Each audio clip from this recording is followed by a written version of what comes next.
Today's show is supported in part by Liberty Magic. They're presenting Nicole Cardoza in Revival, and you can catch this performance through November 30th. And you can expect a lot more than a few tricks because this is a narrative-driven magic show. Nicole reflects on the magic of her ancestry to remind us that there's magic in all of us. She is bringing joy, imagination, and whimsy to the stage, all while blending storytelling with her illusions. This brand new tour is coming to Liberty Magic, Pittsburgh's premier speakeasy theater dedicated to the art of elevating magic. And if you're feeling extra adventurous, be sure to book a Skeleton VIP ticket. This gets you front row seats plus an exclusive meet and greet after the show. Get your tickets at trustarts.org/magic before they disappear.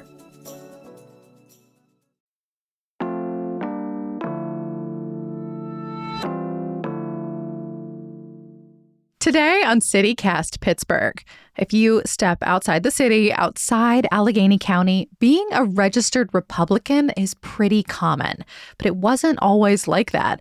As little as 10 years ago, before Trump rode down his golden escalator and told the whole world that he was going to run for president, party registrations in counties like Beaver, Westmoreland, Washington, and Fayette, they were pretty even.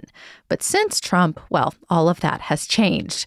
So while the national Democrats try and figure out their lives in the wake of the shutdown, we are hanging out with the chair of the state Democratic Party, wondering how he's feeling about the party and its mess-ups, and also about a potential comeback in 2026.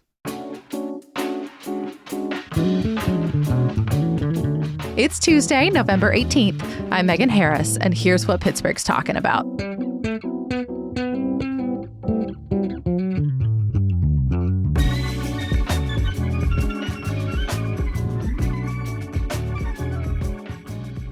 I am with a Pittsburgher, former Auditor General, Spartan racer, new party chair for the Democrats, Eugene DePasquale. Welcome to CityCast. No, thanks, Megan. Thanks for having me.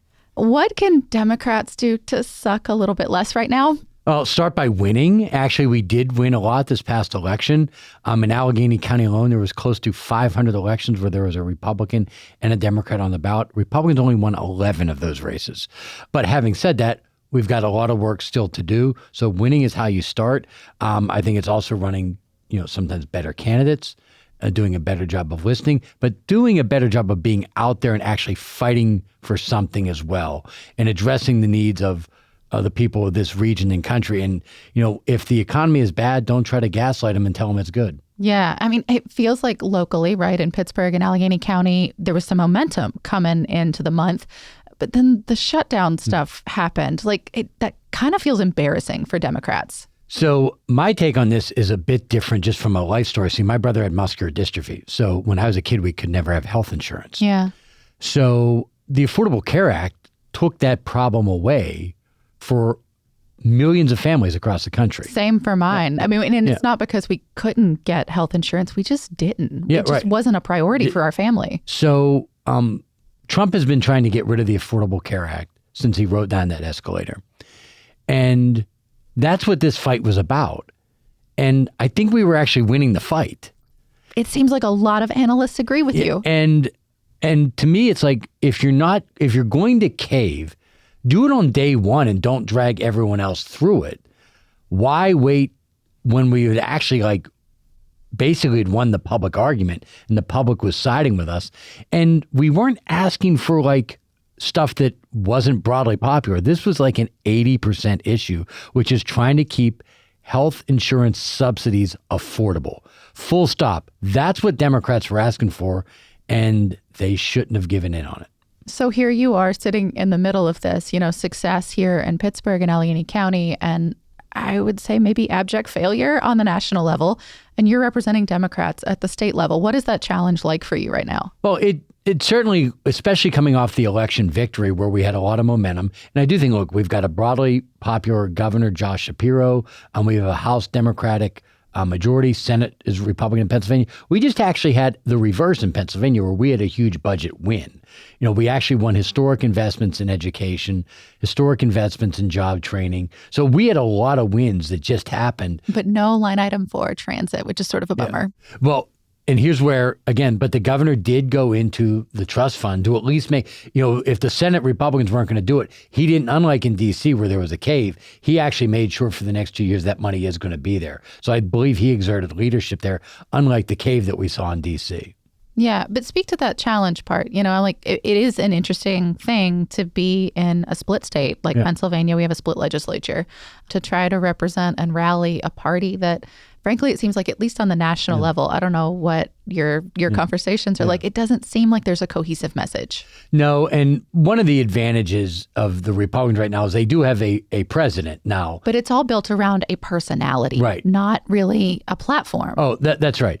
But we really haven't had that as a national party probably since the first Obama campaign, where we really did, where we had this sort of, in the 06 midterms and the 08 presidential election. Now, in this past election, at least the role I had is I thought we had a very consistent and strong message for the judicial retention.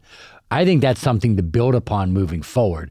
Because I do think, from the time I got the gavel, which was early September through Election Day, I think we had a pretty disciplined operation in making sure we won the judicial retention.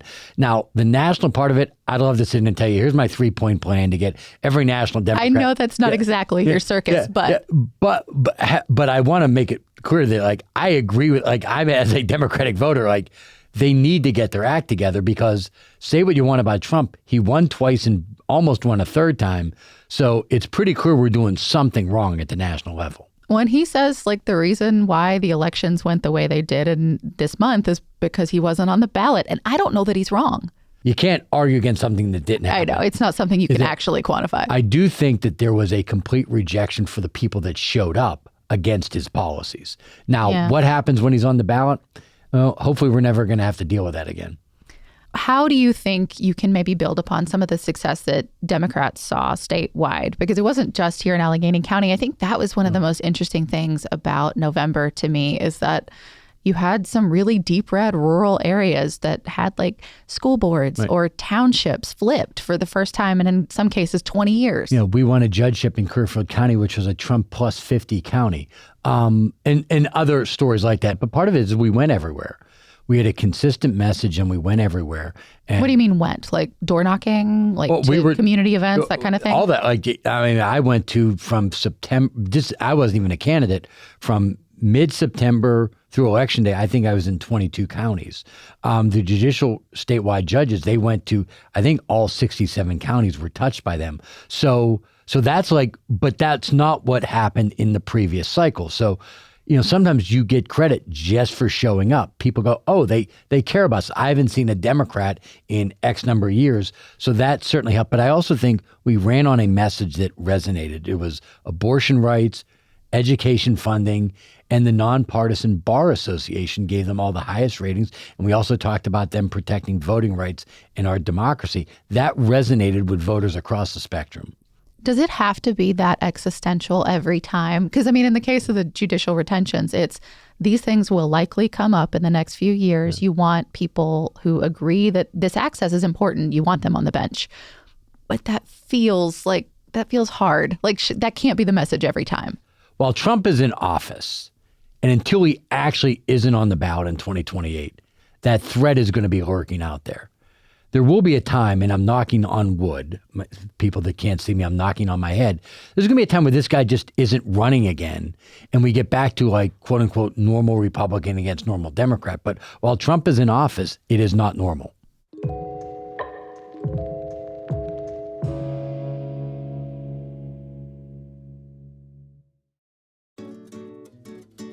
Today's episode is supported by Handmade Arcade. Our whole team loves shopping local, and one of our go-to events is back. Handmade Arcade's Holiday Market returns to the David L. Lawrence Convention Center in downtown Pittsburgh on December 5th and 6th. Pittsburgh's largest handmade shopping event is celebrating its 21st birthday, and you're invited to join the fun.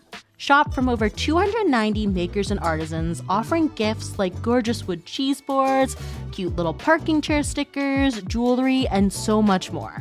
In addition to incredible shopping, enjoy Hands-On Handmade, a creative space with free art making activities and live demos like glass blowing and screen printing. Tickets are pay what you can and registration is required. Want to beat the crowds? Snag paid tickets for the Friday night preview party on December 5th or early bird shopping on December 6th. For tickets and info, visit handmadearcade.org. This episode supported with help from the Frick Museums and Gardens. If you love seeing fancy houses decked out for Christmas, don't miss the Frick's special Home for the Holidays at Clayton Tour. This winter, you can get a glimpse of holiday charm from the Gilded Age and learn about how people celebrated the holidays back then and how that might look a little differently whether you were a Frick family member versus one of their staff members. I always love going through the dining room.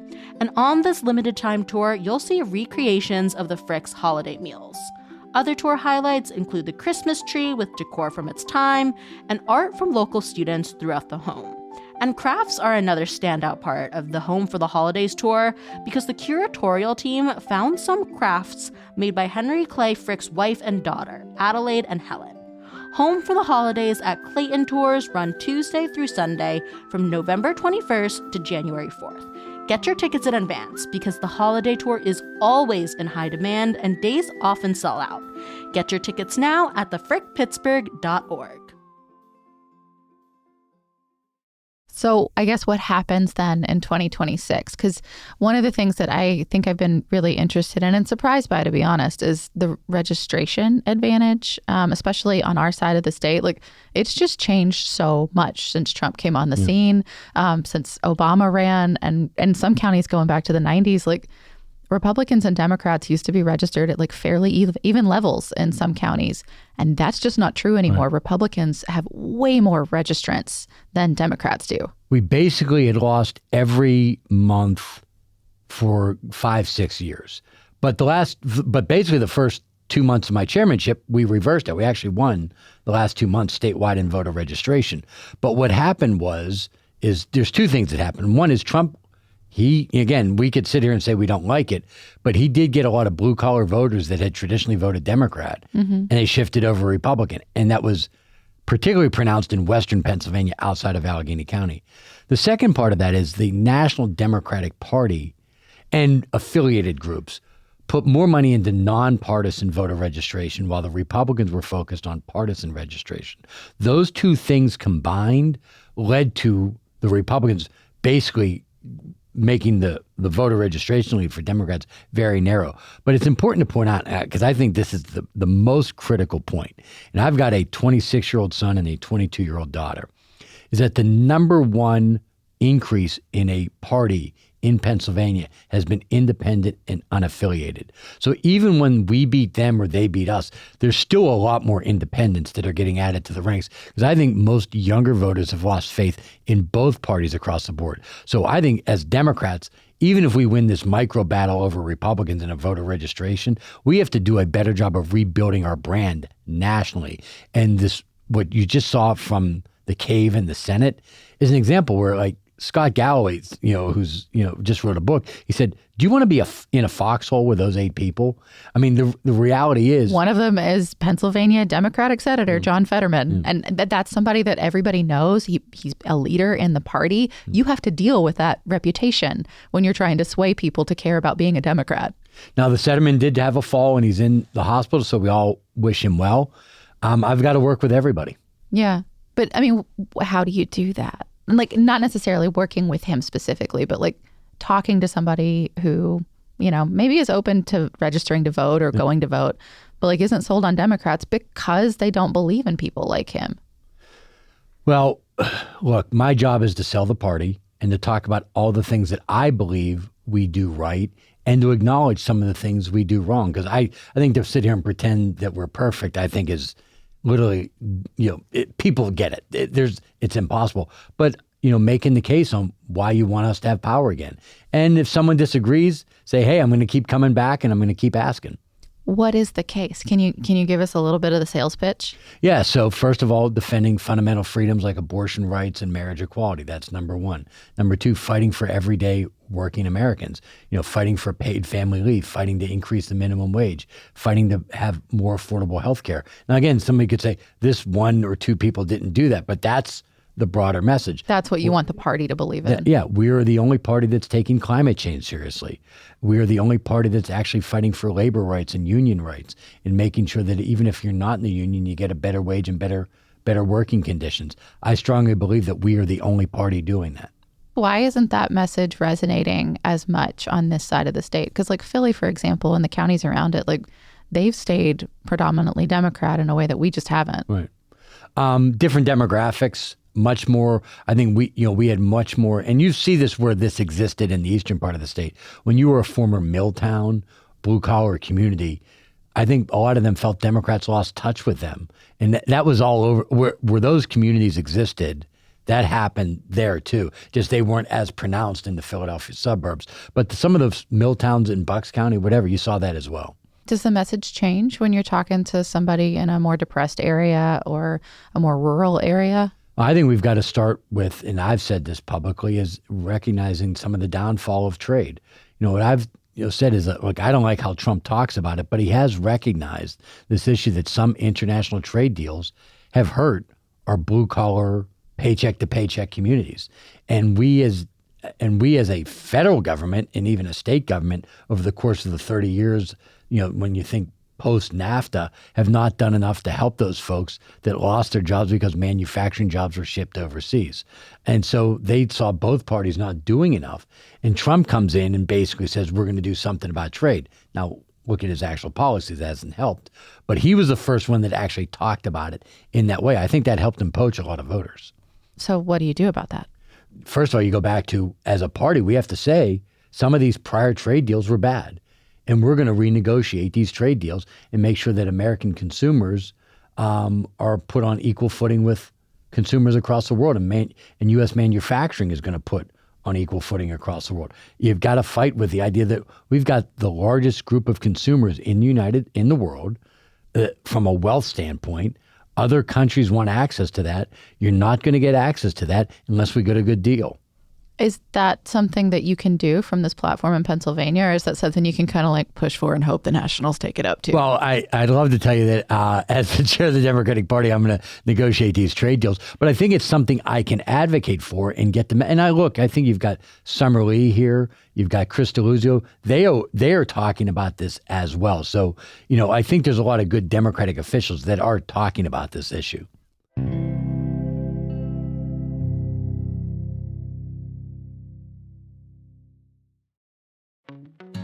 Today's episode is sponsored in part by Family House. For families traveling here for medical care, the cost of food is just another expense to worry about. But Family House's daily healthy breakfast program takes away some of that stress, while also providing a little connection. The program's available to all Family House guests, and it provides nourishing meals, a welcoming space, and the chance to meet others facing similar medical challenges. But the cost of this meal program is going up. Family House needs your help. Every donation helps keep breakfast and the support it provides available to those who need it most. You can give at familyhouse.org/donate and save the date for Family House's Day of Giving. It's December 2nd on Giving Tuesday. Family House really is a home away from home for patients and caregivers here in Pittsburgh, and it's the preferred lodging partner for a lot of our healthcare systems here. So again, if you want to support their cause, head over to familyhouse.org/donate. What about the elections coming up in 2026? Yeah. All 17, I think I'm getting that right, U.S. House seats are coming up. Republicans flipped a few last year. What do you think it's going to take to get them back? Let's set the stage. There will be no U.S. Senate election. We're going to have the governor and lieutenant governor up, all state house, half the state Senate, and then all of our congressional districts are up. We have 4 key races for Pennsylvania Democrats to win that'll have an impact with whether Democrats control the Congress. And so it's 2 things: holding those 4 Republican incumbents accountable for what Trump is doing and how he's hurting average, everyday Pennsylvanians. But at the exact same time, we've got to make a positive case as well.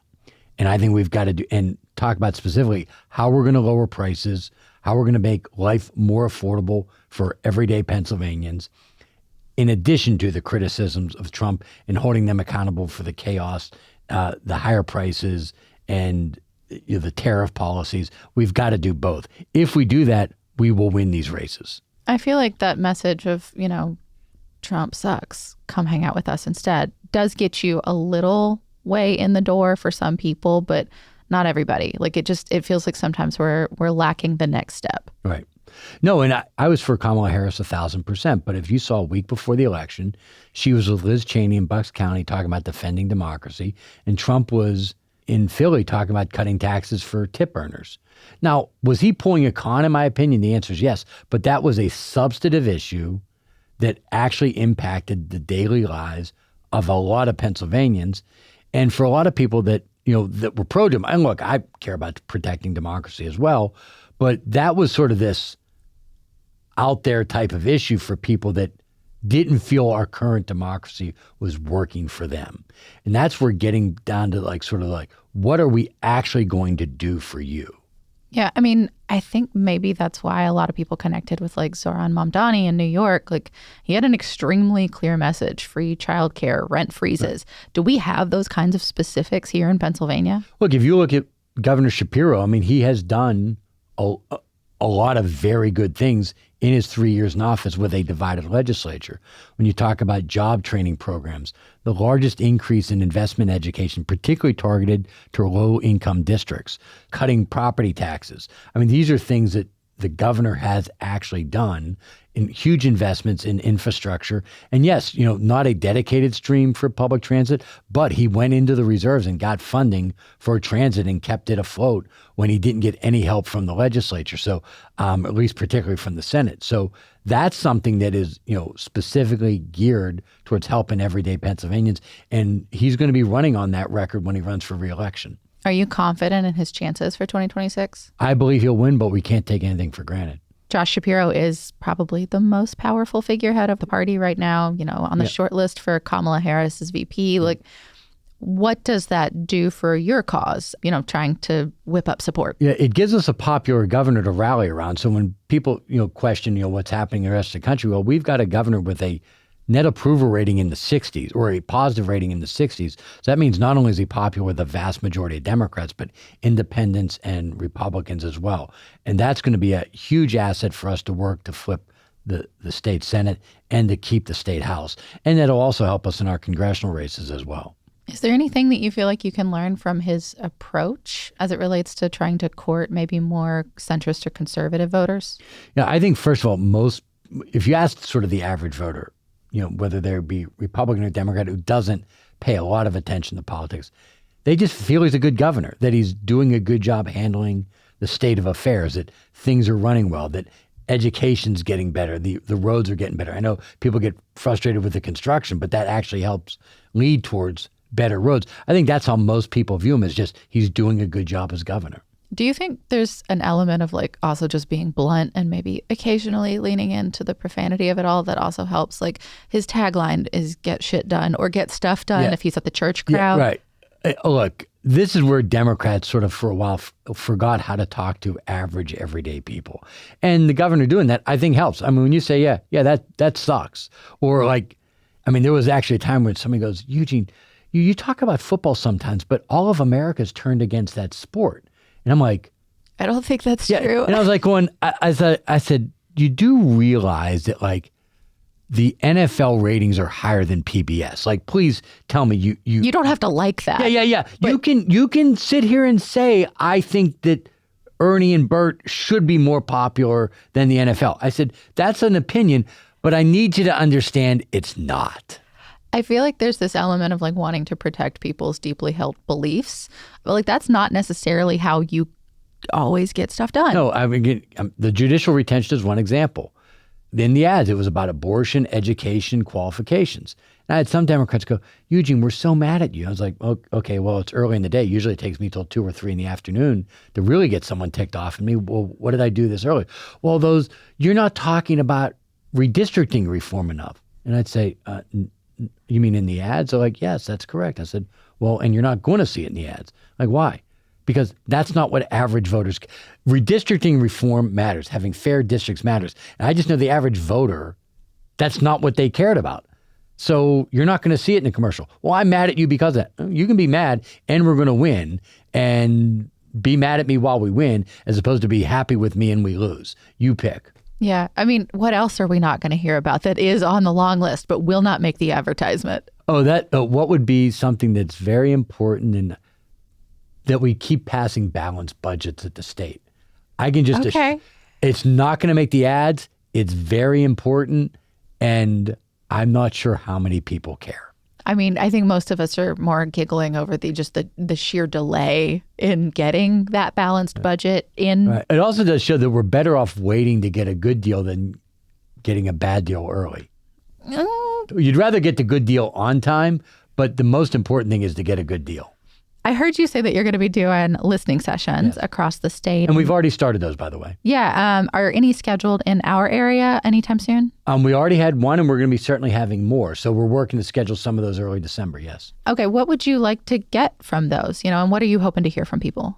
I'd like to hear, and again, some of this is, up to people to say what they say. But yeah, of course. What are some of the things that we're not doing that we should be doing? And I'm not talking about just purely on the campaign side of it, but, for example, when I was running for Attorney General, I tried to go everywhere. And one of the things I heard over and over again from Black women was the maternal fatality issue that impacts Black women more than white women when it comes to childbirth. So that was something that I had pledged to investigate as Attorney General. Now, I lost, so nothing I could do about that in the short run. But the point is that came from hearing from other people and saying, okay, I'm going to actually put a team together and we're going to investigate this.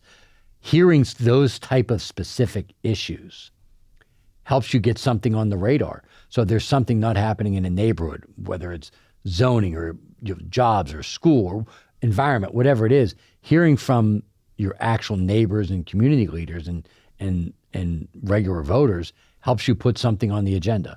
And in this case, an actual neighbor, if you're doing it around here, because you do live here in Pittsburgh. I mean, what about Pittsburgh, I guess, will inform this process as you progress? Do you imagine it embodying maybe the Steel City in any way? Oh, I think from me and being as a party leader and with the Pittsburgh roots, I think it helps like going, okay, let's cut through the nonsense here. This is what people want us to do. Let's just do that. Yeah. Eugene DePasquale, thank you so much. Megan, thanks for having me. That is all for today here on CityCast Pittsburgh. You can support the show, keep us doing what we're doing by becoming a CityCast Pittsburgh neighbor. All the details are at membership.citycast.fm. We will be back tomorrow morning with more from around the city. We'll talk to you soon.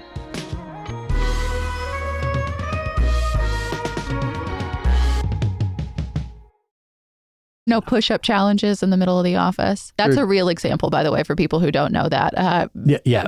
Eugene here used to do that on social media fairly regularly. Right. And I fractured my clavicle at my last Ironman race. And so I won a pull-up challenge with a fractured clavicle division. So today, with it still being fractured, I got 11 for the first time since the accident. So with a fractured clavicle, I got 11 pull-ups, which isn't bad. I feel like we're mano a mano on the exercise culture right now. Guess what? CityCast has some news. I'm Sean McPherson, the host of CityCast Twin Cities. And I'm Jane Sihu, and I'm the host of CityCast Seattle. Hey, if you have a friend in one of our cities, can you text them for us? Yeah, something, simple like, hey, how's that rash doing? And do you listen to podcasts? Because I have one you're definitely going to like. After that, tell them that CityCast has helped you become more informed, more involved, and more connected to your amazing city. We're going to help that person you know in Seattle who's been trying to make friends. And we're also going to do that for that guy you only kind of knew in college who moved back to the Twin Cities after graduation. Don't we all have that guy? Yeah, and usually that guy is named Todd. So did you text them yet? Jane, let's just wait a minute. We don't want to rush anybody. We'll do a little small talk. How's everything going in Seattle? Beautiful, beautiful. Fall leaves popping. How about Twin Cities? Today, beautiful and sunshiny in St. Paul. Okay, Jane, I bet they are done texting by now, and I just want to remind them, hey, you, please tell that friend to subscribe to CityCast Twin Cities or Seattle, wherever you get your podcasts. Or if you don't want to text them and you're really just on Instagram sending them DMs all the time with like funny videos, send them a DM of our latest videos. You can find us at CityCast Twin Cities or CityCast Seattle on Instagram. Thanks.